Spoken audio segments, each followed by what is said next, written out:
په سکرین نه لاک لګېدلی دا لاک به څنګه ختمو اکثر ځینې کسان په سکرین باندې دا لاک لګېدلی وای دا لاک چې دی دا به څنګه ختمو د سکرین نه نو که دا لاک تاسو د سکرین نه ختموئ ځینې کسان وایي دا به ختمو څنګه د دې طریقه راته وښه نو دا لاک د دې لپاره چې دا به دې په سکرین باندې ولګي په دې کې چې کومه ډیټا ده چې هغه ډیټا چې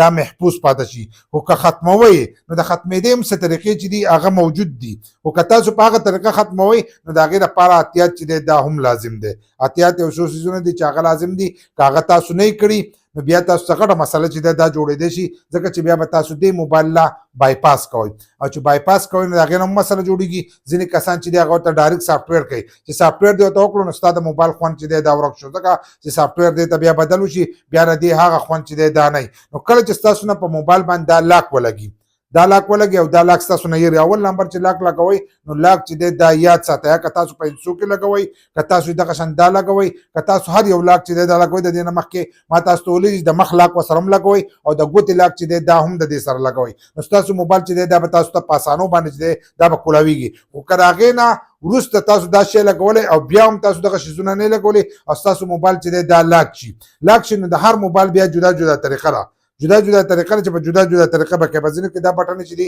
دا ونیول غواړي د دې سره هغه آپشن راځي نو د هغه ځای نه چې دا ریسټ کېږي په ځینو کې د ویلیم او د پاور دا لاندې نیول غواړي نو د هر یو موبایل چې دی بیا جدا جدا طریقه ده نو په هغه طریقه باندې چې دی تاسو په ګوګل کې سرچ کولی شئ تاسو ته به د خپل موبایل ماډل ورسره ورکړي نو په هغې کې به درته طریقه ښایي خو تاسو چې هغه ریسیټ ووهئ چې ریسیټ ووایي نو ستاسو مکمل ډیټا چې دا به د دې سره ختمه شي لکه ستاسو چې کومه ډیټا ده په دې موبایل کې نو هغه ډیټا به هغه د دې سره مکمل ختم شي خو بل دا خبره ده چې ستاسو نه د سکرین لاک هېر شوی نو ستاسو نه به د جیمیل پاسورډ چې دی دا به هم هېري نو چې د جیمیل پاسورډ نه هېري نو دلته که به ته موبایل چې دی هغه به ریسیټ کړي خو هلته کې بیا ستاسو نه د جیمیل پاسورډ چې دی دا به غواړي نو که د جیمیل پاسورډ نه غواړي او ستا سره د جیمیل پاسورډ نه نو ته بیا دې موبایل چې دی بایپاس کړي ځینې کسان په هغه وخت کې دا غلطي وکړي چې موبایل راوالي هغه ډایرکټ دکاندار له ویسي نو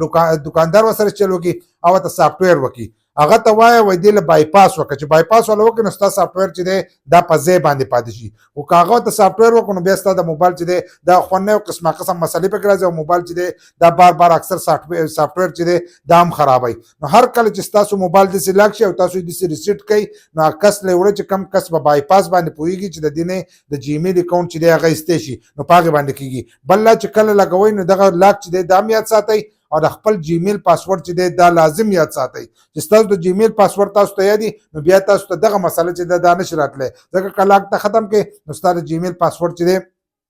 ته معلومه چې پاسورډ نه غواړي نو ته به ډایرکټ خپل اکاونټ چې دی دا به کولاو کې چې کولاو کې ستا موبایل چې دی دا به ډایرکټ تا ته کولاو شي